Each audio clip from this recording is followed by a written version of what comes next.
Paper Vows, Episode 6, Provenance, written by Mia. In Restoration, there's a word we use for the history of a thing, provenance, where it came from, whose hands it passed through, what it survived to reach you. A painting without provenance is worth a fraction of one with it, because what you're really buying, when you buy art, is the story of how it got to be in front of you. I've spent my whole life believing that the story of a thing is the most valuable part of it. I had not, until that week, applied the principle to my husband. I told him about Marcus that same night because I am constitutionally incapable of carrying a true thing alone, and because we were partners now whether the contract used the word or not. I told him in the music room, Pip asleep, the city dark and gold below us, and I watched the temperature of Adrian Vale drop 40 degrees in the space of 3 sentences. He came to you, he said, very quietly, and quiet was the most frightening register he had. He waited outside your mother's gallery, and he threatened you with Pip, to your face, with coffee. He set down the glass he was holding with terrible care, the care of a man who would otherwise have thrown it. I'll deal with Marcus. He said it the way other men say they'll pick up milk on the way home, and that was the frightening part. I had learned, these past weeks, that Adrian's anger didn't raise its voice. It lowered it, went quiet and exact, and started, somewhere behind those still eyes, making calls.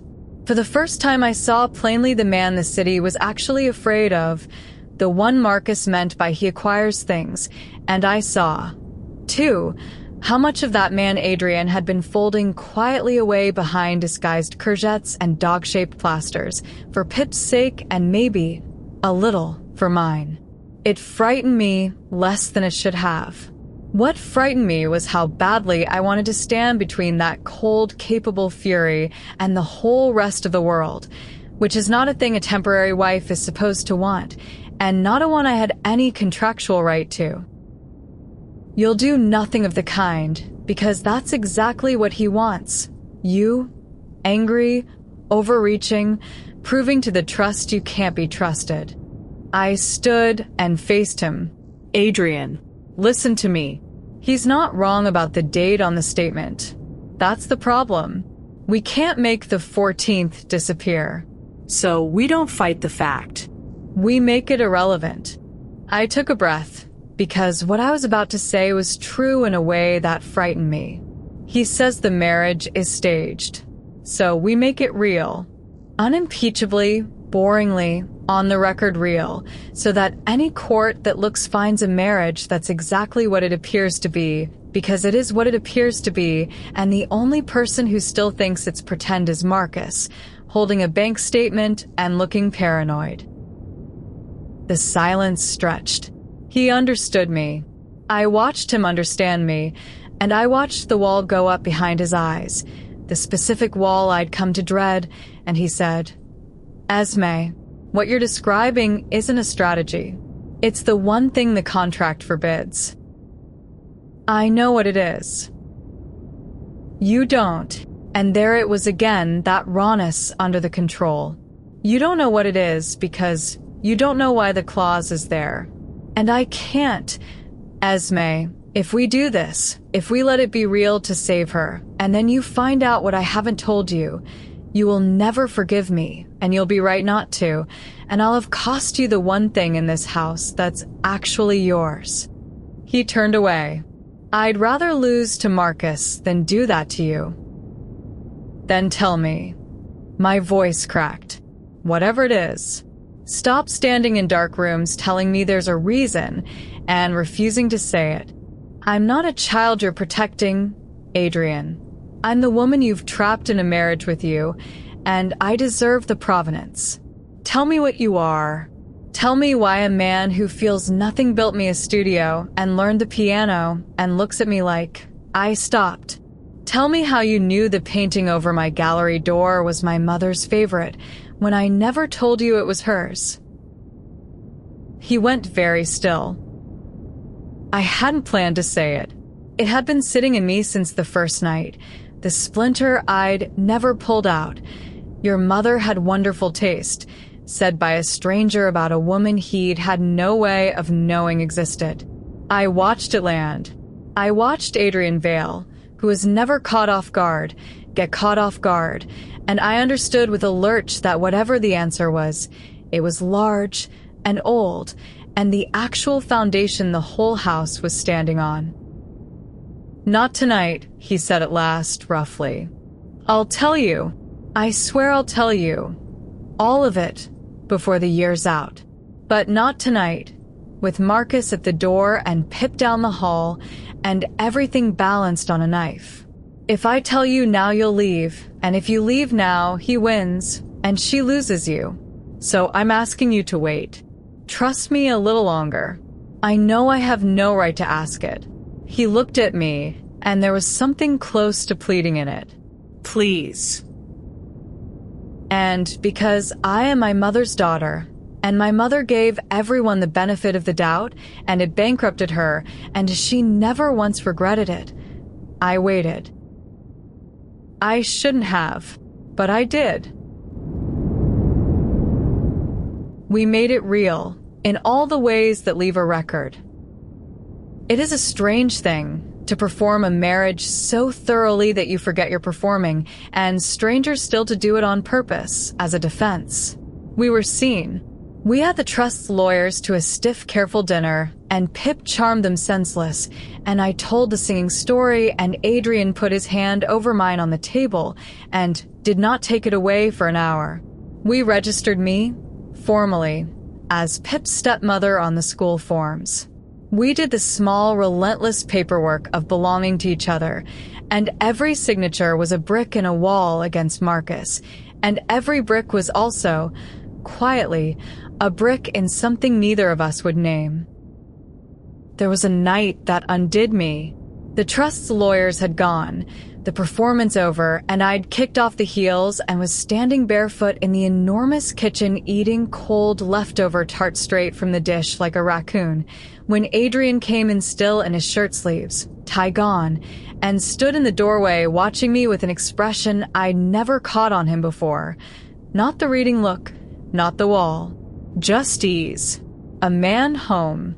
You're eating that with your hands, he observed.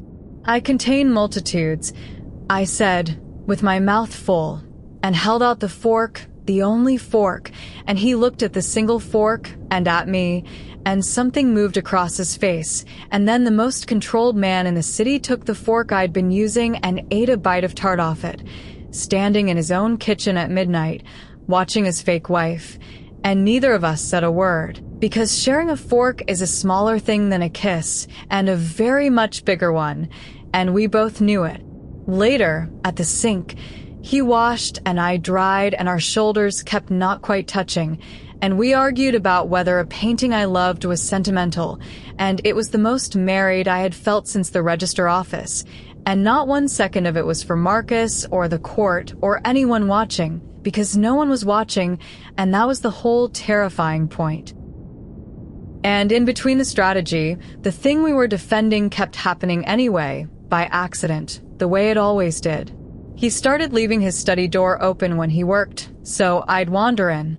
I started painting in the evenings with the door open, so he'd wander in. We read to Pip in shifts, and then, increasingly, together, one on each side of her small bed, and the night she fell asleep holding one of my hands and one of his.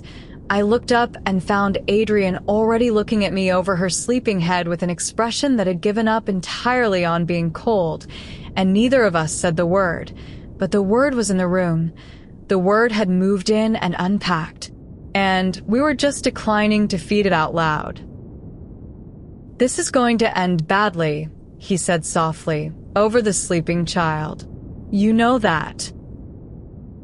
"Most good things do," I said. "That's not a reason not to have them. It's the reason to have them now." He didn't answer, but he didn't let go of Pip's hand or look away from me for a long time. I found it on a Tuesday because of course I did. The bad letters always come on Tuesdays. I was at the gallery, packing my mother's old back office files into boxes. The place was mine now, free and clear, and I was finally able to face sorting 40 years of her beautiful chaos. And in the bottom drawer of her desk, under the lease and the tax horrors and a tin of toffees gone to amberglass, I found the visitor books. Mum kept one every year. Sign the book, she'd say to everyone who lingered, "Tell me you were here." Decades of them, full of strangers' kindnesses. I don't know why I opened the oldest one.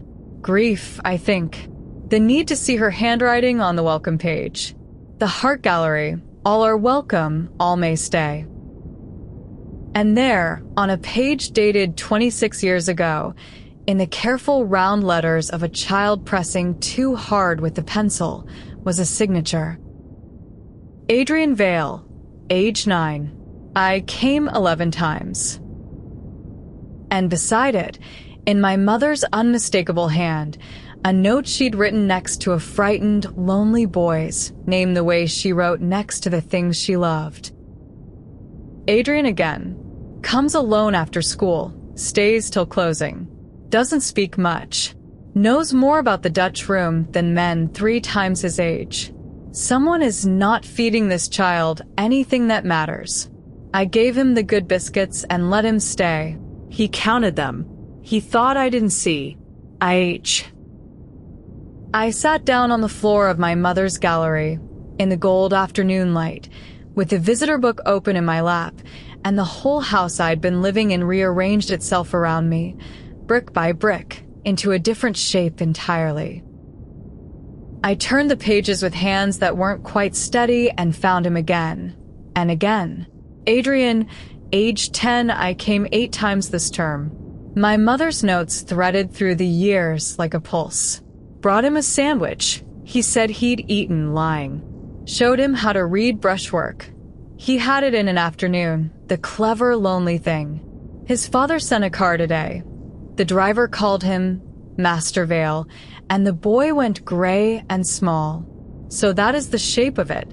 He stopped coming. Older now. I hope someone somewhere gives that child the good biscuits.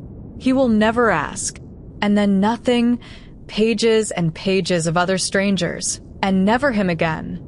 A boy who had found the only warm room of his childhood in my mother's 2 shabby spaces, and grown up and out of it into the cold, and never come back.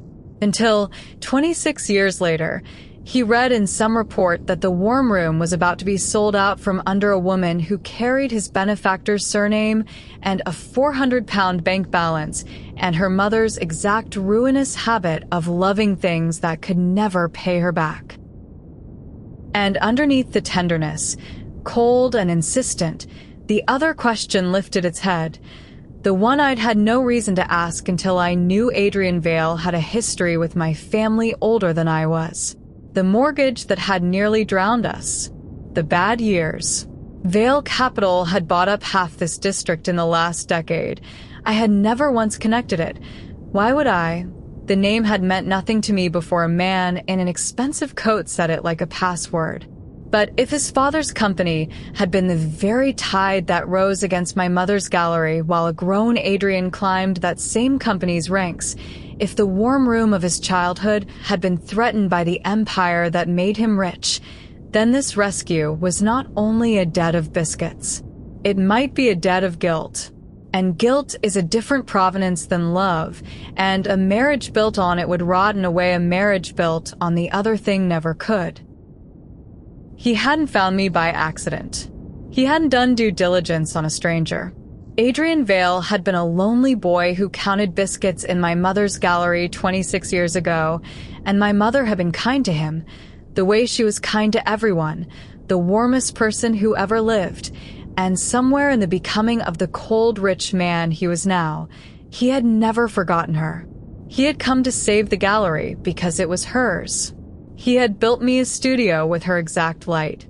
He had married me and forbidden himself to love me, and stood in dark rooms saying, "You'll understand why," Because the whole thing, the rescue, the contract, all of it, had started as a debt to a dead woman who'd given a hungry child the good biscuits, and somewhere along the way the debt had turned into the one thing he wouldn't let himself have.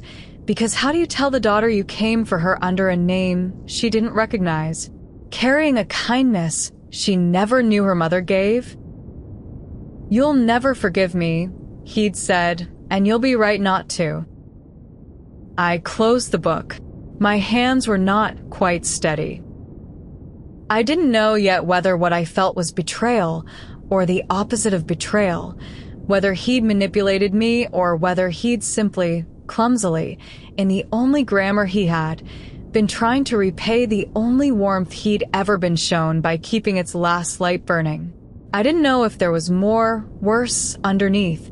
I didn't know what his father's company had to do with the mortgage that had nearly drowned us, a question that had not occurred to me until exactly that moment, and now would not stop. But I knew one thing, sitting on my mother's floor with a 9-year-old's pencil signature pressing up at me through 26 years. The provenance of my marriage did not start on the 14th. It started with a little boy and a plate of biscuits, and I was going to find out the rest of it before I let myself fall the rest of the way, because I was already, God help me, most of the way there. To be continued. That was episode 6 of Paper Vows.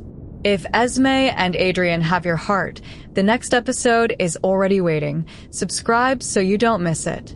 The complete book is on Amazon, and early episodes plus bonus scenes are on my Patreon. Links are in the description. I'm Mia.